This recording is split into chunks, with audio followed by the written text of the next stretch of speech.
याद होगा शायद ये कार्यकर्ता उस ज़माने का, और ये हमेशा पापा जीप में दौरा। ये मुझे याद है, पापा अपने आप चलाते थे।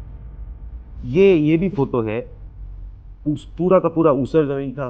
जब बारिश आती थी गांव के गांव ब्लॉक हो जाते। पापा ने वहां पे एक प्रोग्राम किया था। और हाँ, इंडस्ट्रियल एस्टेट। और ये देखिए, एक तो डिफरेंस अभी काफी क्लियर है कि ये उस समय प्रधानमंत्री थे, मगर इनकी सिक्योरिटी वाले यहाँ बिल्कुल नहीं। जब मैं 82 में गया था तो ये हालत है।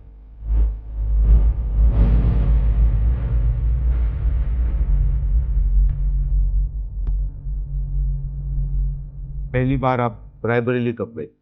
81-82 शुरू किया काम। हम लोग जाते थे मेडिकल कैंप के लिए। बहुत सारे अच्छे डॉक्टर लोग थे वहाँ के, दिल्ली के, सेवा करने के लिए ये लोग हमेशा मदद करते थे। हमारे परिवार का अमेठी रायबरेली से 100 साल का रिश्ता है। 1921 से पंडित जी उनका राजनीतिक जीवन शुरू किया, और एक किसान का लीडर था बाबा रामचंद्र, उनको मैसेज भेजा कि चलो मिलेंगे, और पंडित जी को अपना दुख बताया। मैं भी जाऊंगा, पंडित जी ने बोला।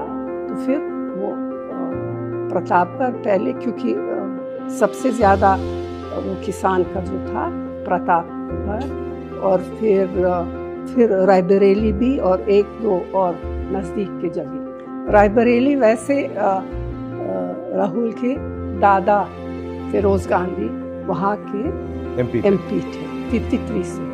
पर दादा ने अपना काम, अपनी पॉलिटिक्स रायबरेली में आंदोलन से शुरू की थी अंग्रेजों के खिलाफ। जो उनका काम शुरू हुआ वो रायबरेली में हुआ। उनके देहांत के बाद तो फिर दादी ने लोकसभा लड़ाई वहाँ से, रायबरेली से। जब मैं अमेठी का एमपी था, रायबरेली के लोग आए थे, आपको याद होगा। आईटीआई के लोग आए थे। आईटीआई को वाजपेयी जी की सरकार बंद कर रही थी। कहा कि देखिए, हमारी नौकरी का सवाल है, हमारे भविष्य का सवाल है। तो मैंने काफी उसमें हम लोग बहुत कोशिश की और उसको बचाया, क्योंकि हम चाहते थे कि वो जो टेक्नोलॉजिकल स्पिरिट है और जो टेलीकॉम्स का जो कनेक्शन था वो रायबरेली से ना टूटे। गांव में जाती थी लोगों से मिलने, पता करना, अगर कुछ किसी का देहांत, किसी की शादी, या तो फिर एक बार बाढ़ था, एक और बार सूखा था, तो हमेशा ही मैं वहाँ एकदम जाती थी। एकदम एक्सेप्ट किया मुझे। जो रिश्ता था वो जैसे बेटी बहू की रिश्ता था उन लोगों के साथ। 82 में पापा ने वहाँ बहुत विकास का काम किया, बहुत सड़कें बनी, ट्रांसफॉर्म हो गया वो अमेठी, बिल्कुल ट्रांसफॉर्म हो गया। रायबरेली में दादी ने विकास का बहुत काम किया था, तो रायबरेली अमेठी से थोड़ा आगे निकल गई थी।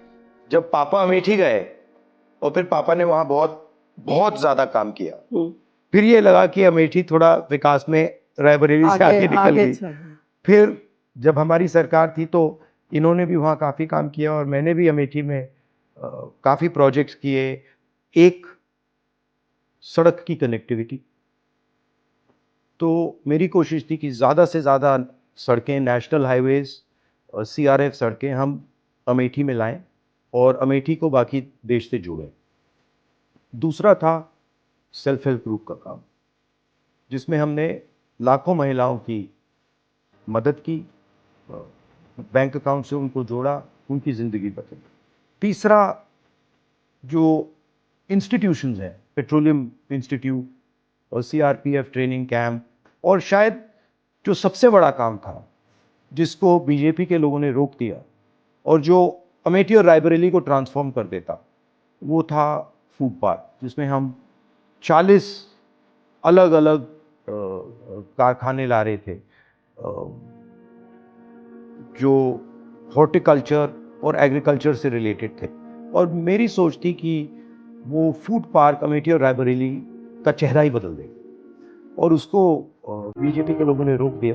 तो यही प्लान मेरा रायबरेली के लिए है कि रायबरेली को बाकी देश से जोड़ा जाए, वहाँ पे मैन्युफैक्चरिंग यूनिट्स और फूड प्रोसेसिंग की स्ट्रेटजी हो। जो मैं रायबरेली की बात करूँ, अमेठी की बात करूँ, तो जनता के दिल में जो है उसको अच्छी तरह सुनना और उस पर एक्शन करना। रायबरेली के लिए जो काम माँ कर रही थी और जो दादी ने किया उसको मैं आगे ले जाऊँ, वो रिश्ता ही अलग है। एक प्रकार से पारिवारिक रिश्ता, दोस्ती का रिश्ता, अफेक्शन का रिश्ता है। तो जैसे मेरा माँ के साथ रिश्ता है, बहन के साथ रिश्ता है, वैसे ही वहाँ के लोगों के साथ हमारा रिश्ता है, वही फीलिंग है। खाना भी बहुत अच्छा लगता है मुझे। रायबरेली में जो वो दाल है वहाँ पे, दाल अरहर की दाल, वो शायद कहीं दुनिया में नहीं मिलती है वैसी दाल। तो मेरे लिए ये दोनों कॉन्स्टिट्यूंसीज एक हैं। अमेठी और रायबरेली ने हमें सब सब कुछ कुछ दिया। दिया है। जब भी अमेठी रायबरेली को ज़रूरत होगी हम वहाँ मिलेंगे।